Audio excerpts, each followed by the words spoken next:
주영석 기자의 뉴스 속으로. 뉴스 속으로는 예방과 치료의학도 최고, 리퍼도 최고, 시니어 어르신들에게 서울 메디칼 그룹이 최고, 서울 메디칼 그룹 제공입니다. 이 생활용품 전문점이죠. 이 Bed Bath & Beyond가 최근에 파산을 하고 말았는데 사실상 전문 소매 체인 시대가 끝났음을 알리는 상징적인 모습이다라는 분석이 나왔습니다. 이 라디오 쉑, 블록버스터 등이 이미 망한 가운데 Bed Bath & Beyond마저 파산하면서 남아있는 전문 소매 체인인 스테이플스, 바운스 앤 노블 등의 이 운명에도 관심이 모아지고 있습니다. 이 아마존 같은 온라인 쇼핑 시대여서 전문 소매 체인들의 생존은 불가능하다라는 지적이 나오고 있습니다.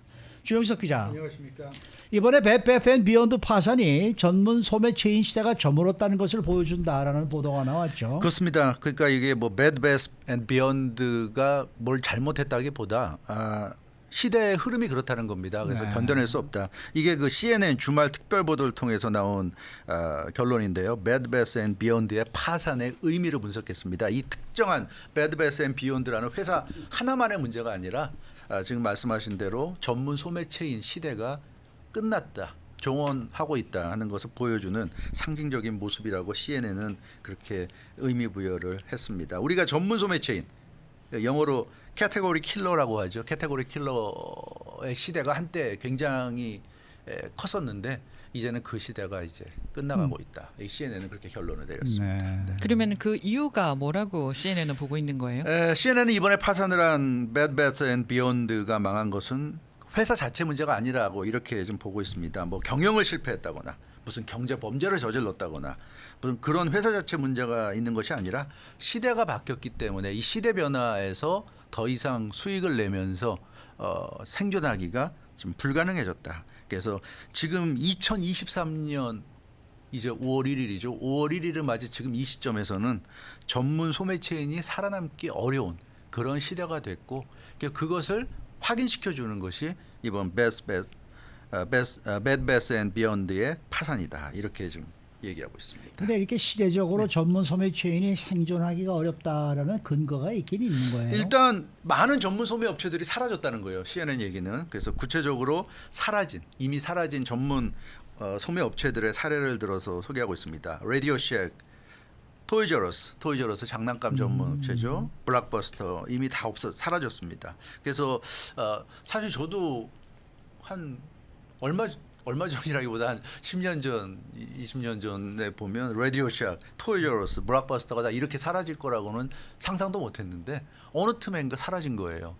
그리고 Bed Bath & Beyond도 이번에 파산 선언했다. 그래서 CNN은 전혀 충격적이지 않다. Bed Bath & Beyond가 사라진 건 전혀 충격적이지 않고 예정된 수순이다. 이렇게까지 지금 얘기를 하고 있습니다. 그러니까 시대적인 변화 때문에 이들 전문 소매 업체들은 살아남기 어렵다. 그래서 회사가 어떻게 대응을 하건 간에 문을 닫을 수밖에 그렇죠. 없다. 뭐 이런 분석이네요. 그렇죠. 회사가 뭐 대응을 잘못했다. 네. 회사가 대응을 잘했으면 잘 살아나갈 수 있었다. 이렇게 말하기 어렵다는 거죠. 지금 말씀하신 그대로입니다. CNN은 그러니까 회사가 어떻게 대응을 하건 전문 소매 업체들은 더 이상 살아남을 수 없다. 이 얘기입니다. 전문 소매 업체 지금 말씀드린 뭐 라디오 쉑, 토이저러스, 블록버스터, 지금 뭐 파산한 Bed Bath & Beyond 이런 전문 소매 업체들이 1980년대 처음으로 생겨났고 이후 급격히 발전했습니다. 그 전에는 무슨 백화점 시대였죠. 그냥 백화점에 가면 다 있는 그런 시대에서 이제는 사실 근데 백화점 가도 내가 관심 있는 것만 찾게 되는 거지 사실 백화점을 다 둘러보는 사람은 거의 없잖아요. 근데 그러다 보니까 1980년대부터 이렇게 전문 소매 체인 특정 상품을 원하는 고객들에게 그 특정 상품만을 공급하는 이 전문 소매 업체 시대가 됐고요. 그거 이제 카테고리라고 하죠. 카테고리 대신에 그 카테고리에 속하는 상품은 모두 다 제공하는 그런 이제 전문 소매 업체들이 활성화됐습니다. 부엌용품이다. 그럼 부엌용품 관련해서는 모든 게 다 있는 거기만 가면 다 있다. 대신에 거기는 부엌용품만 있는 거죠. 뭐 그런 전문 소매 업체들이 굉장히 활성화됐고 전자제품만 취급하는 업체는 또 전자제품 관련한 거 웬만한 거 다 있죠. 거기 가면 이제 그런 됩니다. 그래서 이 1980년대 처음 생겨난 이 전문 소매 업체들의 특징이라고 하면 독립 상점보다는 크고 월마트 같은 슈퍼스토어보다는 작은 규모의 그런 매장입니다. 그래서 고객들에게 굉장히 쿨하다는 그런 느낌을 주면서 프로페셔널한 심리적인 만족감을 충족합니다. 아 여기 가면 부엌용품 관련해서는 정말 프로페셔널하게 모든 게 다 있고 내가 원하는 게 종류별로 다 있고 퀄리티도 좋고 뭐 이런 느낌을 주잖아요. 쿨하고. 그래서 굉장히 그 1980년대 이후로 활성화되고 전성기를 맞았습니다. 이 전문 소매 매장 전성 시대가 열렸는데 이후에 30여 년 지나면서 우리가 의식을 하고 또 우리가 의식을 못하는 순간 하나둘씩 사라졌어요. 블록버스터가 2010년에 파산했습니다. 가장 먼저 블록버스터가 문을 닫았고요. 라디오샥이 2015년 파산했고 토이저러스가 2018년 파산했고 매드베스 앤 비욘드가 2023년 파산. 그러니까 매드베스 앤 비욘드는 그래도 오래 버틴 셈입니다. 다른 업체들에 비하면 오래 버텼는데 결국 이제 이렇게 문을 닫아서 이건 시대의 흐름이기 때문에 이 시대의 흐름을 거스를 수 없다. 이런 회사들은 이제 문을 닫을 수밖에 없는 그런 상황이라고 할 수가 있겠습니다. 네, 그렇게 되니까 소비자 입장에서는 전문 소매 업체를 찾을 이유가 굳이 크게 없는 거예요. 아니 그러니까 전문 소매 업체들이 생존할 수밖에 생존할 수가 없었다는 없었다. 거죠. 이런 얘기인데. 예. 아니 근데 사실 그렇지 않습니까? 그 블록버스터 같은 거는 뭐 이 CD나 무슨 비디오나 이런 것이 예. 사라지면서 그 뭐 망할 수밖에 없었고 또 라디오쉑도 사실 베스트바이 같은 네. 회사들이 나오면서 너무나 사이즈가 좀 적어가지고 이 물건이 많이 없었고 좀 그런 게 있긴 있었어요. 그런데 이제 뭐가 어떻게 달라진 거예요? 그러니까 어떻게 지금 보면. 베스트바이도 전문 업체예요. 그래서 베스트바이도 좀 위험합니다. 베스트바이도 좀 그런 거 같아요. 그래요. 위험하고. 가보면 근데 어찌됐건 시대가 변화했는데 그러니까 전문 소매 업체들이 일반 소매 업체들에 비해서 가진 장점은 크게 두 가지였어요. 특정한 분야에 특화된 상품에 가짓수가 많아서 선택의 폭이 넓다는 거. 그리고 그런 특정 분야의 상품만 취급하기 때문에 좀 저렴하다는 거. 뭐 그런 점이었는데 이 두 가지 장점을 가지고 한동안 전성기를 1980년대부터 한 20, 30년 동안 전성기 구가했는데 아마존이 등장하면서 아마존이 사실 유통의 혁신을 이뤄냈죠. 전문 소매업체들의 시대를 사실상 아마존이 끝내버렸습니다. 온라인 쇼핑을 완전히 대세로 이끌어냈고요. 오프라인보다 요즘 온라인이 더 대세가 되고 있고 전문 소매업체들의 장점을 완전히 아마존이 박살을 내버렸어요. 무한한 제품 선택권. 아마존 가면 없는 게 있습니까? 아마존 가면 다 있잖아요. 아마존 가서 못 찾는 거 있어요? 다 있습니다. 그러니까 전문 소매업체들이 장점으로 내세우던 특화된 상품의 가짓수 이런 거 필요 없어요. 아마존만 가면 다 해결됩니다. 그리고 무한한 제품 선택권을 소비자에게 부여하면서 가격도 낮췄습니다. 물건을 만들지 않잖아요, 아마존이. 아마존의 장점은 물건을 안 만들고 물건 만드는 사람과 물건을 사려는 사람들을 연결시켜주는 역할을 아마존이 합니다. 그러니까 아마존은 공장이 필요 없어요. 공장 필요 없잖아요. 공장 필요 없으니까 공장 유지비도 필요 없고 인건비도 필요 없고 그리고 물건을 안 만드니까 창고가 필요 없어요. 아마존은 창고가 필요 없습니다. 그러니까 굉장히 장점. 다만 그 물건을 배달해 주기 위해서 포장하는 그런 장소만 필요할 뿐이고 그래서 판매 수수료를 중간에 챙기는 거죠. 그러니까 인건비 줄여주고 창고비 줄여주고 뭐 공장비 줄여주고 하니까 유통의 혁신이 온 겁니다.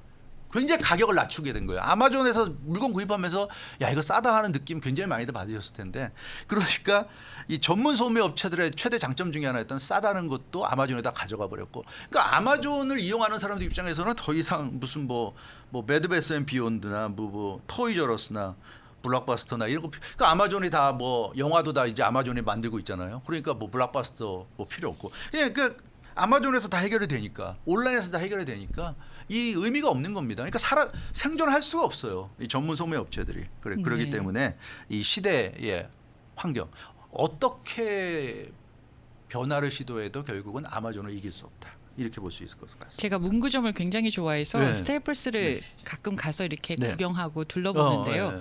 물건이 별로 없어요. 살만한 게. 그러다 보니까 여기 없네. 그런데 아마존닷컴에 이제 들어가면은 내가 원했던 그렇죠. 그런 제품들이 있거든요. 네. 그러다 보니까 굳이 그 전문 소매 업체를 찾을 이유가 이거 자꾸 없어지는 거예요. 맞아요. 네. 바로 그 점입니다. 소비자들이 아마존 검색하면 뭐 부엌용품도 나오고 장난감도 나오고 전자제품 나오고 가전제품 나오고 영상 컨텐츠까지 심지어 물론 뭐 아마존이 넷플릭스 같은 거 비하면 영상물이 좀 떨어지긴 합니다. 그리고 아마존은 그 영화를 보려면 또 아마존의 기존 가입비에다가 플러스해서 또 돈을 추가로 내는 뭐 이런 여러 가지가 있어서 아직은 넷플릭스에 비할 바는 아니지만 어찌됐건 아마존이 컨텐츠까지 만들고 이러니까 굳이 특정한 제품을 구입하기 위해서 특정한 장소로 갈 이유가 좀 사라지는 거고요. 간편하게 구입하는 데다가 가격도 저렴하고 여기다 언제든지 리턴까지 가능하잖아요. 그러니까 요즘 사실 뭐 근데 아마존 때문에 모든 업체들이 다 리턴은 잘해줍니다. 뭐 리턴 때문에 불편하진 않을 거예요. 근데 그것도 결국 아마존 때문에 그런 거잖아요. 아마존 등장해서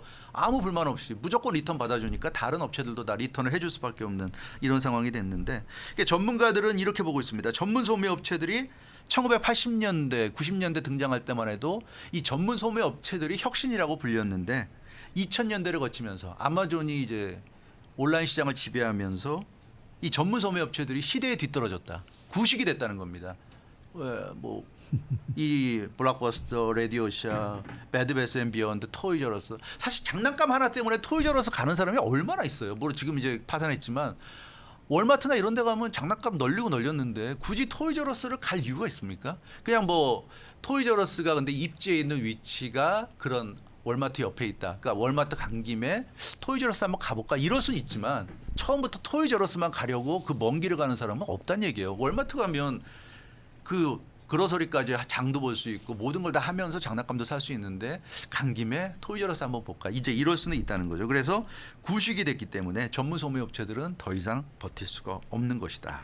이렇게 근데 지금 전문가들 아직도 몇 군데 남아 있잖아요. 전문 소매 그렇죠. 업체. 남아 있죠. 근데 그런 것도 굉장히 좀 위험한 것으로 평가받고 있어요. 대표적인 게 이현주 아나운서 얘기했던 스테이플스, 바은스앤노블스 이들 굉장히 위험합니다. 스테이플스는 한국식으로 표현하면 이제 문방구잖아요. 대형 문방구인데 볼펜이나 뭐 노트 비롯한 각종 사무용품, 교육용품 등을 판매하는데 좀 이현주 아나운서 잘 지적하셨다시피 근데 거기 가면 좀 굉장히 썰렁한 느낌이 있고 물건도 별로 물건도 없어요. 별로 없고 다양하지가 않습니다. 다양하지도 않고 사람도 별로 찾지도 않으니까 값도 또 무려 비싸요. 네, 다른 썰렁하고 데보다. 네.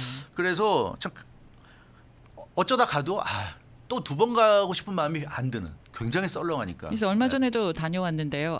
곧 문 닫을지도 모르겠다라는 느낌이 그렇죠. 없잖아 있었어요. 그렇죠. 네. 그러니까 누가 요즘 볼펜이나 노트 사러 그 스테이플스 가겠습니까? 타겟이나 월마트 가면 다 있는데요. 그리고 아마존에서 다 구입할 수 있고요. 그 바은스앤노블스도 마찬가지죠. 오프라인 서점인데 시대에 뒤떨어진 상황이죠. 아마존이 뭐 이북, 오디오북 얼마나 많이 좀 내놓고 있습니까? 다른 온라인 서점들도 우후죽순처럼 생겨났습니다. 아마존이 기록물을 읽는 도구인 그 킨들을 내놓은 게 2007년입니다. 벌써 이제 16년 되고 있네요. 그 킨들이 어마어마한 대성공을 거뒀죠. 그래서 요즘 이 책을 오디오로 읽는 누가 두꺼운 책 들고 다닙니까? 다 오디오로 읽고. 근데 이제 휴대폰으로 읽기 너무 좀 작으니까 킨들 같은 거 구입해서 좀 크게 책 정도 크기로 실제 책 정도 크기로 킨들에다가 엄청나게 많은 양을 담아가지고 다니면서 킨들 하나면 다 해결이 되니까.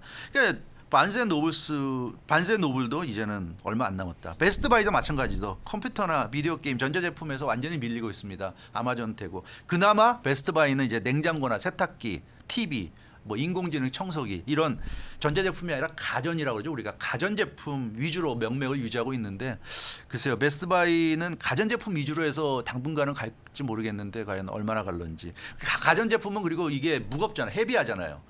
아마존이 배달하기엔 헤비하니까 이 헤비한 제품 위주로는 생존할 수 있다. 그렇게 볼 수 있을 것 같아요. 그래서 이 제한적으로는 생존할 수 있는데 아무튼 참 전문 소매 업체 시대도 완전히 이제 가지 않았나 싶은 것 같아요. 댓글 주신 분 가운데 저는 눈으로 만져보고 해야 직성이 풀리는데 네. 오프라인은 저 같은 사람은 꼭 필요한데 안타깝습니다라고 또 해주신 분도 계시고요. 그렇죠. 네. 내가 사랑했던 시얼스 백화점이 오래전에 망해서 많이 그건 옛날이죠, 슬펐습니다. 시얼스는. 네, 경험을 이제 나눠주셨고요. 그렇죠. 요 틈새 시장이 있는데 네.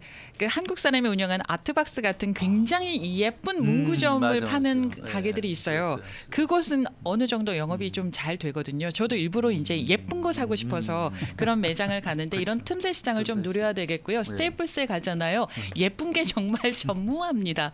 그러니까 실용적인 것만 있는데 요즘은요 그 미적인 감각을 살리려는 사람들이 많이 있거든요. 그런 제품을 골라서 판매해도 좀 그렇죠. 좋을 듯 싶은데요. 맞아요. 네. 예. 그래서 뭐 어찌됐건 결론적으로는 이제는 뭐 이 퇴출의 길로 전문 소매 업체들은 퇴출의 길로 간다고 볼 수 있겠고요. 1980년대 등장했을 때만 해도 뭐 이렇게 빨리 30여 년이 또 빠르다면 빠르고 뭐 할 만큼 했다고 그러면 할 만큼 했다고 볼 수 있는데 어찌됐건 완전히 대체되는 상황까지 왔습니다.